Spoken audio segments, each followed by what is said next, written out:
Mr. No. Okay, there's no announcement at this time. Is there any public comment requested before we start the meeting up north? Oh. No one? Sorry. Oh. Anyone down south would like to comment before we start the reporting? No. All right, no one down south. All right, the first item is, third item, is responsibilities, roles, and status of matters of the SHOP Advisory Committee. For the record, John Hager. So this report is very similar to the one that was received by the committee at the, I think it was March 20th meeting, perhaps, a week or two ago. It talks about the status of federal regulations, the Patient Protection and Affordable Care Act, establishment of exchanges and qualified health plans, exchange standards for employers was issued on March 12th. And actually, I think I might have already included that in the previous meeting, so it wasn't, it's nothing new. We talked about it briefly. All the items on page 2 we spoke about briefly at the last meeting.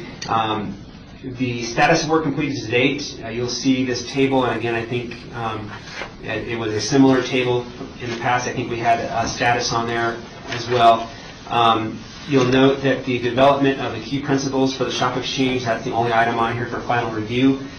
The committee actually voted on those at the last meeting, and so we've provided them again just so that you can take another look at them.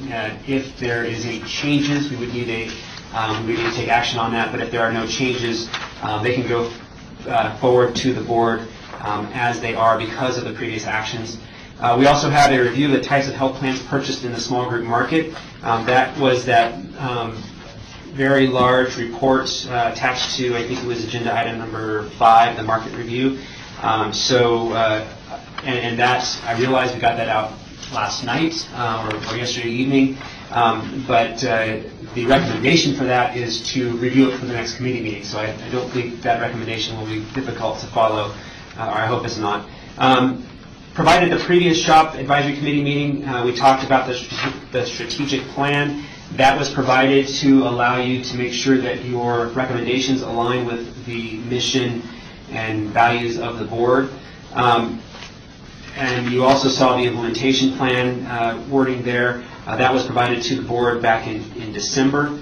The newer completed since the last committee is the report, the Nevada Health Insurance Market Study that we received on Wednesday in finalized version, and we can discuss that more in the agenda item number 5. So with that, Madam Chair, I'll take any questions. Any questions up north? No questions up north. Any questions down south? No questions. All right, no questions on that agenda item. We'll move on to agenda item number 4. Discuss and approve the key principles for the SHOP Exchange's operating model and its role in the market. Mr. Hager? For the record, John Hager. Agenda item number 4 is a discussion of the key principles that was previously approved by the SHOP Exchange Committee at its last meeting on March 21st. Items number 1, 2, and 4 are basically what was provided, maybe a minor wordsmithing or two, but for the most part that's what was provided. Item number 3 was discussed and added by the committee, minimize unintended market disruptions, and so as an explanation for that, I included the following text. It is recognized that the Affordable Care Act was designed to disrupt the current market. However, there is a lot of unknown surrounding qualified health plans and the effects the new market will have on enrollees. Carriers build that unknown into a risk margin in the rates, increasing premiums and decreasing affordability. The more the exchange market is modeled after the current market, the fewer disruptions that will occur, and the lower the premium charged. So again, as we discussed, the Affordable Care Act is shaking up the market so that we improve upon our current healthcare delivery system. However, we don't know where all the pieces are going to fall eventually. We don't know what enrollment is going to be. We don't know what health plan or what carriers will play in the exchange market or the SHOP exchange. And so my counsel would be to be cautious and conservative in shaking up the market too much. And then once we get a year or two under our belts, at that point, we can really start molding this plan and really making some changes. That said, the committee and the board may wish to really shake things up. So we'll consider those as we come to them. I would like to add a couple of items that were added at the previous committee meeting, and I was at the Plan Certification and Management Committee meeting we had this morning. They added a couple to their list. They may or may not apply to Shop Exchange, but I want to make sure that we consider them. On the minimize adverse market impacts, they recommended that it minimize adverse impacts on the exchange market and state-sponsored healthcare programs. I'm not sure if that specifically applies to the Shop Exchange or rather the exchange as a whole. And so I'm not sure that we would consider that as an important piece. The idea behind that was there's a cost to Medicaid and there's a cost to indigent care services and mental health services in the state. I don't think that the recommendations for the Shop Exchange will necessarily affect those items per se. They added maximize continuity of care, and they also added and improved patient outcomes. And actually, actually the chair of the committee and the chair of the board recommended that all of the committees include in their key principles improve patient outcomes. That said, I'm not sure if that is important for the Shop Exchange. Not that we don't want to improve patient outcomes, but it may not be a specific concern for the Shop Exchange as opposed to seeing how this works with small business and insurers. In general, for instance, Plan Certification and Management would definitely want to make sure that they want to improve patient outcomes. Whether or not the committee feels that it's necessary to include that in the key principles specifically for the Shop Exchange, or if this is a smaller subset and it's not necessary for these key principles. With that, I'll be happy to take any questions. Any questions up north? Comments? Any questions down south? No questions, just a comment. I agree with the statement that these may be a little granular and should probably be put into the principles of the other committees, but since we're looking at the operation of the Shop Exchange, these are key principles in plan certification and plan design, but I don't think they are particular or specific to this committee.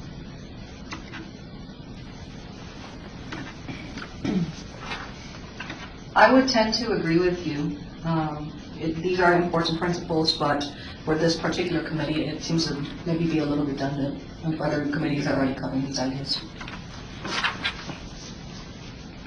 Any other comments or questions? Yes, this is Diane Ross. I just want to make sure that we're addressing the concerns when the recipient moves from Medicaid to private insurance, and that we have some continuity there. For the record, John Hager, and I think that I can't speak for the committee. For myself, I agree. I think in general, from the comments that I've heard from the board at the board meetings, that they agree as well. Echoing the previous comments, I'm not sure that it is important for the Shop Committee to take up that discussion as important as it is for the Plan Certification and Management Committee, which looks at all health plans on the exchange and how they're certified and how there's continuity between the Medicaid or public subsidized coverage and the exchange. I will say, though, that there may be, it might be important for the Shop Exchange to consider standardization of coverage between the Shop Exchange and the individual exchange. And not to say that we need to make the plans the same. It's probably not necessarily a good idea because the small group market is very different from the individual market. However, there may be, it might be necessary to ensure that when a person loses their job, they either have some type of COBRA right so they can continue the network that they're under, or when they go to the individual market, that they still have the same network. If a lot of times when you stop working, it's not necessarily because you quit or because you're fired, but because you've got a health issue and you've got to stop working, and now suddenly you've got pre-authorizations for surgeries under one network, you're no longer on the shop exchange, and your choices of plans may be different outside the exchange. So suddenly you don't have the pre-authorization that you had set up, you don't have the same network, same doctors. So the continuity of care between inside exchange and outside exchange is important. Backing up a second, I will say that a lot of the discussion that we had in the previous committee meeting surrounded specific questions about how the market would be, what kind of health plans it would be, and what we wanted to do was take a step back and say, let's figure out, when we talked about the guiding principles last time, there is not a rush to get the rest of it done, so this will give staff a little bit of time to catch up, answer the questions that the committee had going forward. I don't know if there is a key principle that is missing for the consideration of those going inside and outside the shop exchange. So there might be something like protect special populations, or one of the items for the plan certification management was continuity of care. That one was specifically talking about Medicaid and exchange. Perhaps the shop exchange might want to consider continuity of care between the shop exchange and the individual market. John, could that concept possibly be covered under number 1, encourage participation? The shop exchange should be designed in a way that maximizes participation by employers, employees, and carriers. Is there something we can add to number 1, or do you think it's already covered somewhat in general terms? A lot of the key principles could be covered under other key principles. The idea behind breaking it out is to bring more attention to the issue, I suppose. In the Plan Certification and Management Committee, they separated out continuity of care from encourage participation.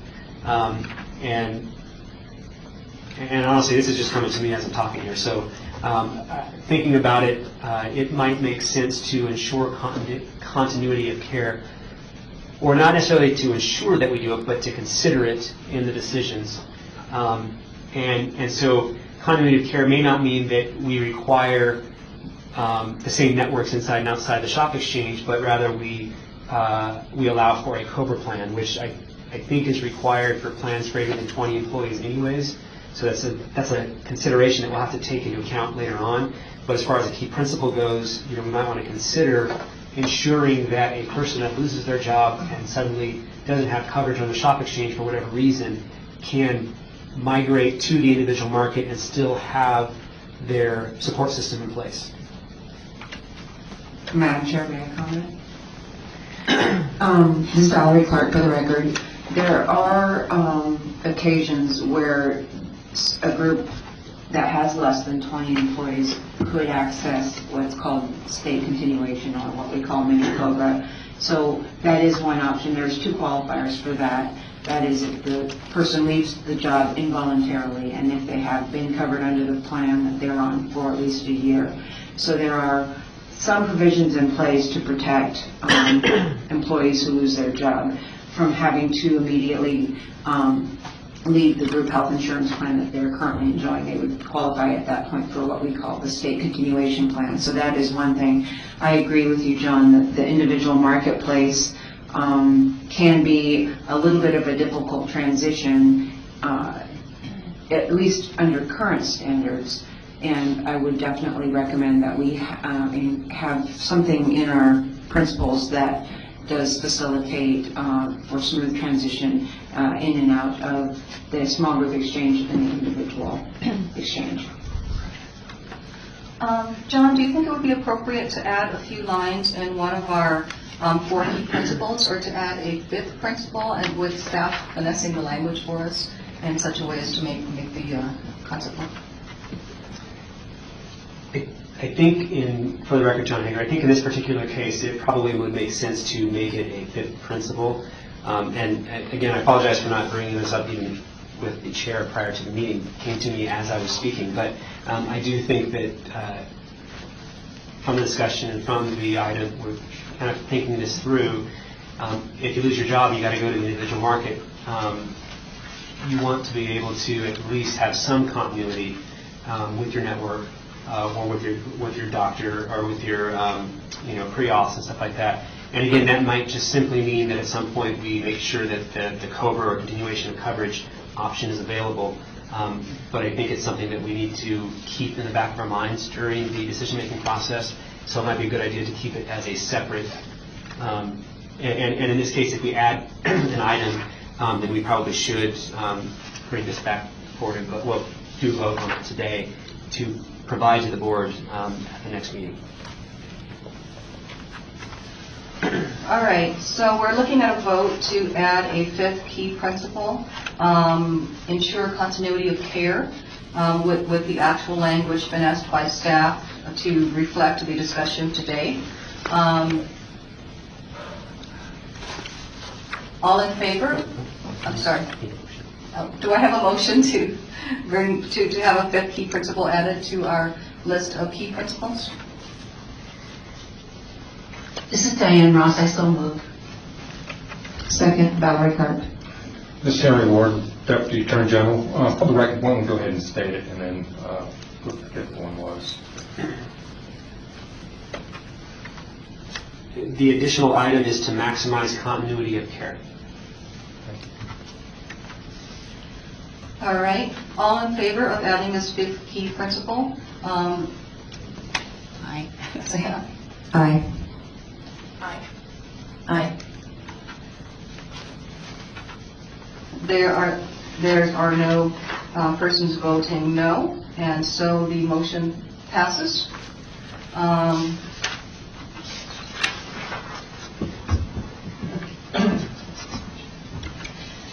Does anyone have anything to add to the key principles at this time, or is this sufficient?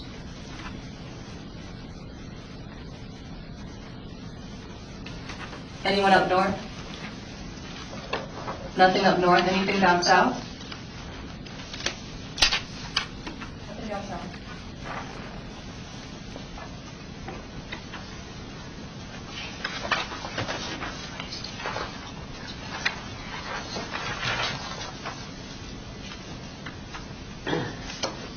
Moving on to agenda item number 5. Review the types of plans purchased in the individual and small group markets and evaluate the extent to which benefits, i.e. cost sharing, may be standardized within each plan level. That is initial review. Mr. Hager? For the record, John Hager, agenda item number 5. On March 28, 2012, Public Consulting Group, in accordance with Gorman Actuarial, completed the Nevada Health Insurance Market Study, which is attached to this item. The report provides the current market landscape, carrier rating practices, private market benefit analysis, Affordable Care Act rating environment reforms, merged market analysis, and federal risk mitigation programs. The report is provided as an attachment in preparation of the April 17, 2012 SHOP Exchange Advisory Committee meeting. We recognize that it's nearly impossible to read through a 70-plus page document overnight with everything else you have going on in your lives, so this should give you a little less than maybe 3 weeks to review it, so hopefully everybody can have time to look at it at that point. During the last SHOP Exchange Advisory Committee meeting, there was some discussion surrounding an estimated decrease in the premiums in the small group market, 20 to 50 employees, as discussed on page 66 of the report. Comments from Gorman Actuarial indicate that the small group market indeed has a higher morbidity rate than the individual market based on the survey of the carriers and their analysis of claims experience, demographic distribution, plan design information, and the rate of denial of coverage. So there was concern about that, those items at the last committee meeting, whether that made sense that the small group market premiums would decrease. Generally, you would think that because the individual market, you would think that the individual market morbidity is higher and the premiums are higher in the individual market when you take into consider plan design changes. So you would think that the small group market would actually decrease and the individual market would increase. The report indicates that that is not the case, that you would see a decrease in premiums in the small group market of, I think it was 10 to 15%. Again, that was counterintuitive to the committee. It's still counterintuitive to me. I'm not going to argue with the actuaries, but we did bring that up and talk about it. Some of the major, the key findings there, Nevada currently has more than 500,000 uninsured residents, with more than half eligible for subsidies in exchange. The individual market currently has 87,000 members. By 2016, this market may grow to approximately 225,000. The combined impact of the higher morbidity of new entrants to the individual market and more comprehensive plan design standards could cause premiums to increase on average 11 to 30% in the individual market before taking into account the available premium subsidies and ACA risk mitigation programs. So all things being equal, you got a premium today. There's all this risk to the new market. The carriers say that risk, between the mandates and all the different things that are required, it's going to increase costs by 11 to 30%. So your premium is going to go from say $300 a month to $390 a month. That's before you take into account subsidization, but that is certainly a concern. Especially on the higher end, where less of the premium is subsidized. So when you're getting up to 400% of federal poverty level or above that, you see a bump in the cost of coverage. New benefit plan standards and cost-sharing subsidies will provide more comprehensive coverage to members in the individual market. As a result, average premiums may increase by 3%. The Affordable Care Act will eliminate or restrict many carrier rating practices currently prevalent in both the individual and small group markets.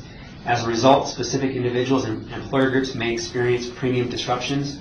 And so one of the ways that you'll see that is currently the current market, the rating practice, the rating band is about 1 to 5.7 on average. So what that means is based on age.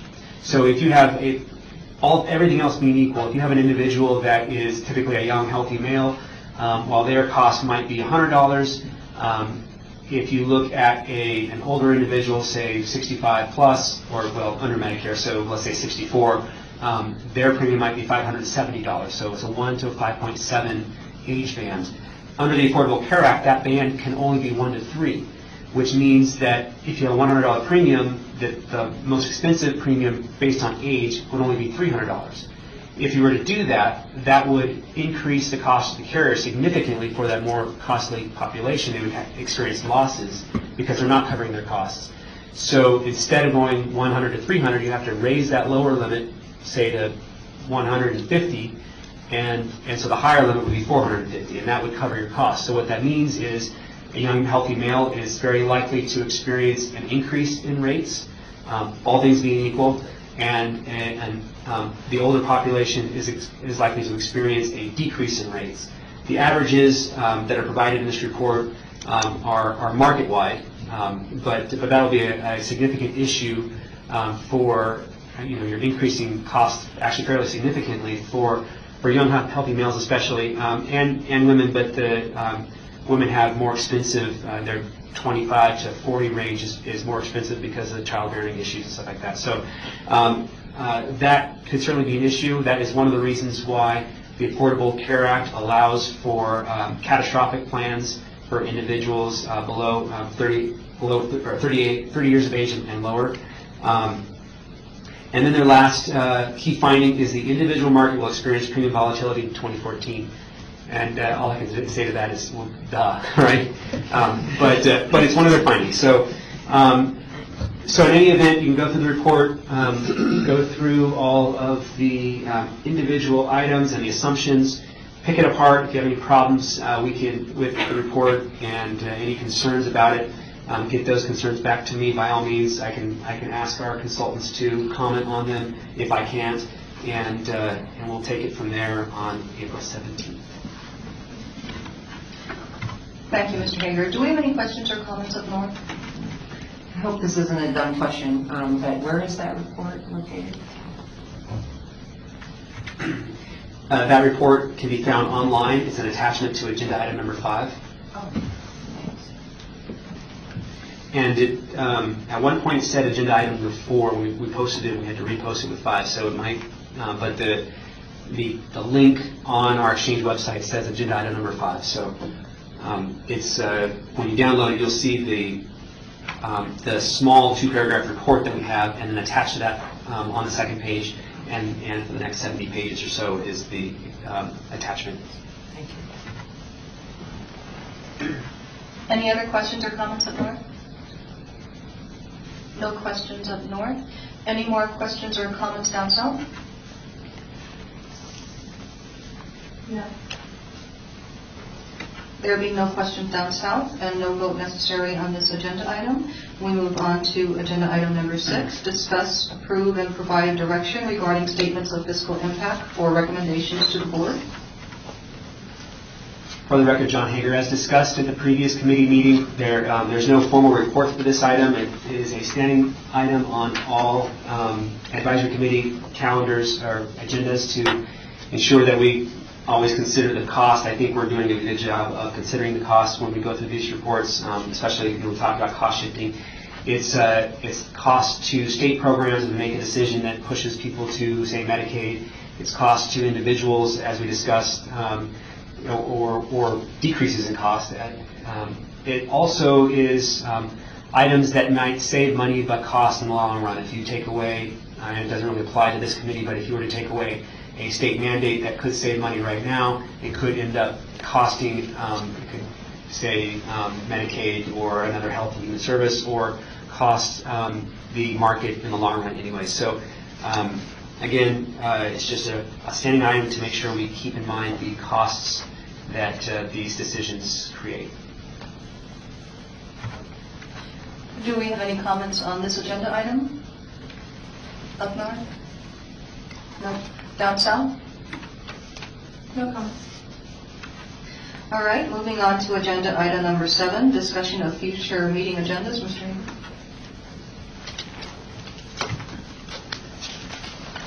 So going back briefly to agenda item number 3, the calendar.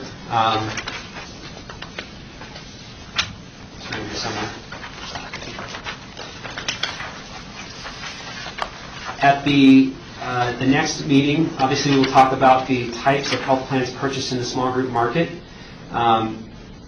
We have several future meeting items.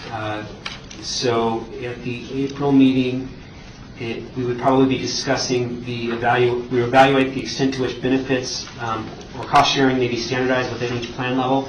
And I'll let the committee know that the the Plan Certification and Management Committee is looking at that. That there might be a different answer for the shop exchange, but we need to understand that they are moving forward with decisions regarding that. We need to review the plan design options under different levels of the actuarial value, develop recommendations on a number of health plans that each insurer will be allowed to offer on the shop exchange. So this really starts getting into a lot of the items that we talked about at the last meeting, kind of giving you an overview and direction. Again, we took those off of this to kind of take a step back off of this agenda, give us some time to research, get back to the committee with solid recommendations. So and with that, I'll be happy to take any questions. If there's something that the committee would like us to make sure is on a future agenda, please let me know.